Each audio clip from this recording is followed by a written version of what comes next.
आज का विषय प्राचीन भारत के एक महान साम्राज्य गुप्त काल के बारे में चर्चा करने जा रहे हैं, जिससे हम लोग अपने प्राचीन भारत के गौरवशाली इतिहास के बारे में जानने का मौका मिलेगा।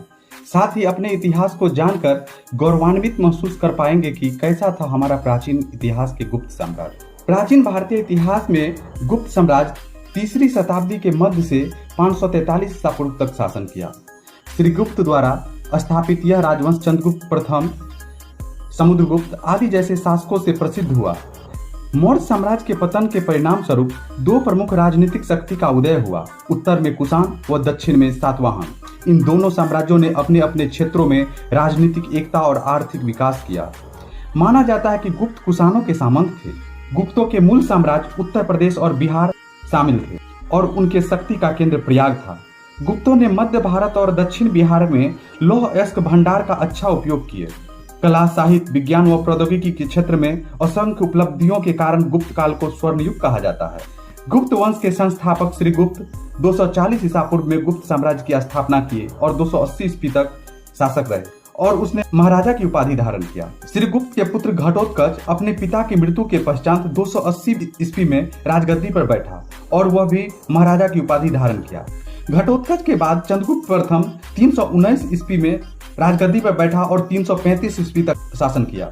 चंद्रगुप्त प्रथम को ही गुप्त वंश का वास्तविक संस्थापक कहा जाता है।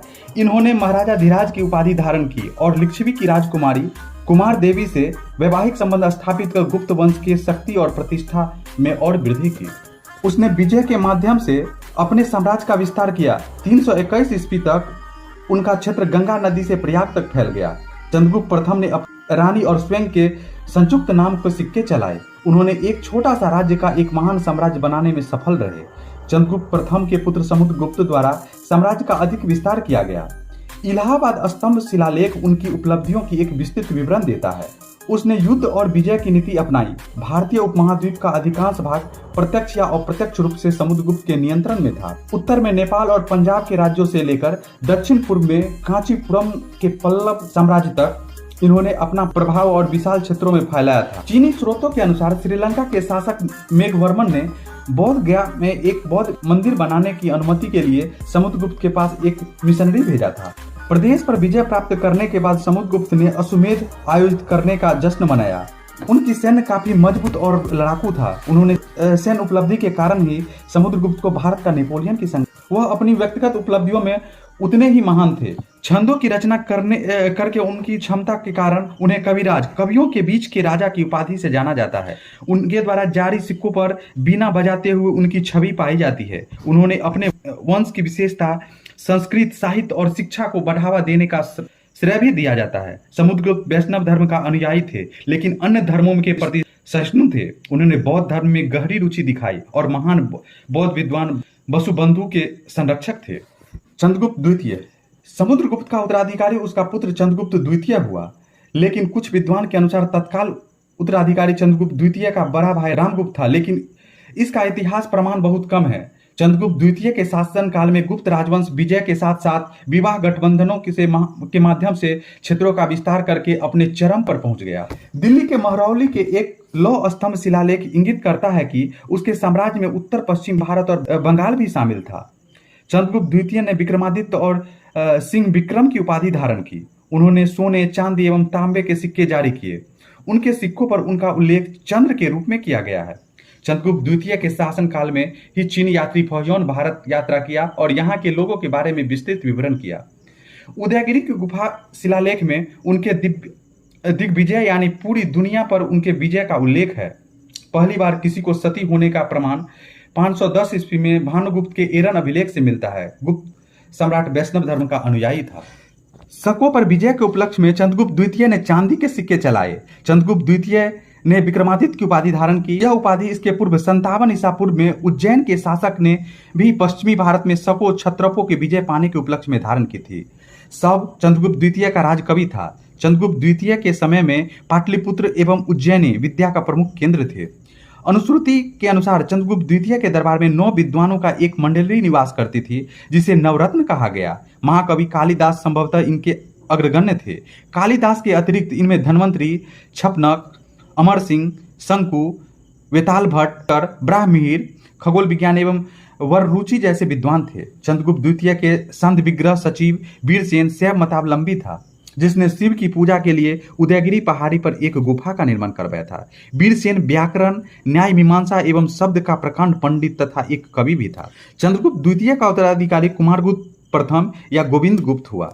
नालंदा विश्वविद्यालय की स्थापना कुमारगुप्त ने की थी।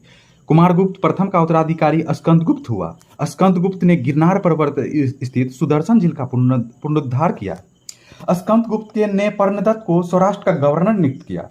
स्कंदगुप्त के शासनकाल में ही हुनों का आक्रमण शुरू हो गया। अंतिम गुप्त शासक विष्णुगुप्त था। गुप्त साम्राज्य की सबसे बड़ी प्रादेशिक इकाई देश थी, जिसके शासक को गोपना कहा जाता था। एक दूसरी प्रादेशिक इकाई भुक्ति थी, जिसके शासक उपरिक कहलाते थे। भुक्ति के नीचे विषय या जिला नामक प्रशासनिक इकाई होती थी, जिसके प्रमुख विषयपति कहलाते थे।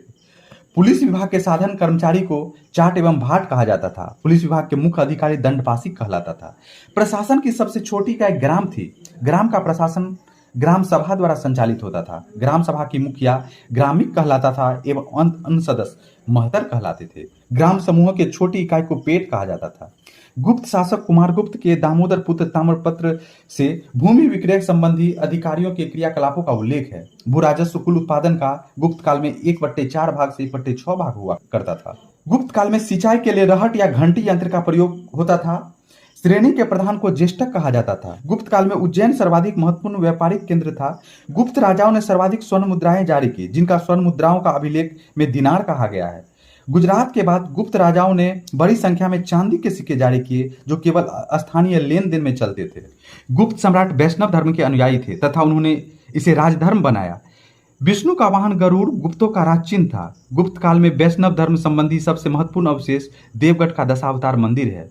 यह बेतवा नदी के तट पर स्थित है। अजंता की निर्मित कुल 29 गुफा में वर्तमान में केवल 6 ही शेष है, जिनमें गुफा संख्या 16 एवं 17 गुप्तकालीन है। इसके गुफा संख्या 16 में उत्कीर्ण मरणासन राजकुमारी का चित्र प्रशंसनीय है। गुफा संख्या 17 के चित्र को चित्रशाला कहा गया है। इस चित्रशाला में बुद्ध के जन्म, जीवन, महानिष्क्रमण एवं महापरिनिर्वाण की घटनाओं से संबंधित चित्र उद्धृत किए गए हैं।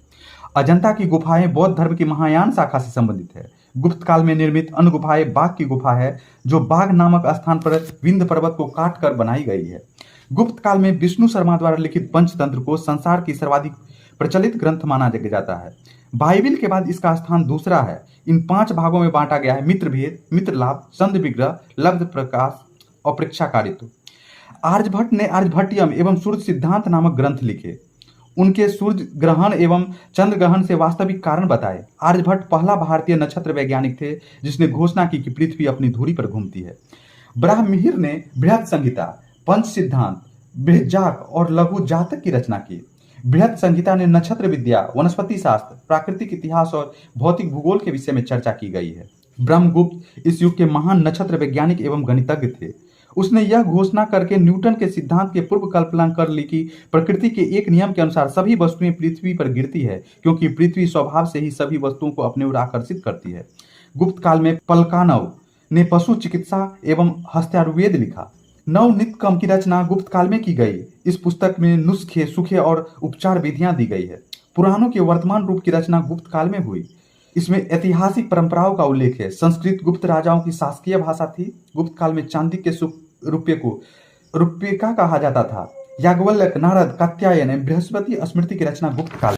मंदिर बनाने की कला का जन्म गुप्त काल में हुआ। त्रिमूर्ति की अवधारणा का विकास गुप्त काल में ही हुआ। गुप्त वंश के शासकों ने मंदिर एवं ब्राह्मणों की सबसे अधिक ग्राम अनुदान में दिया।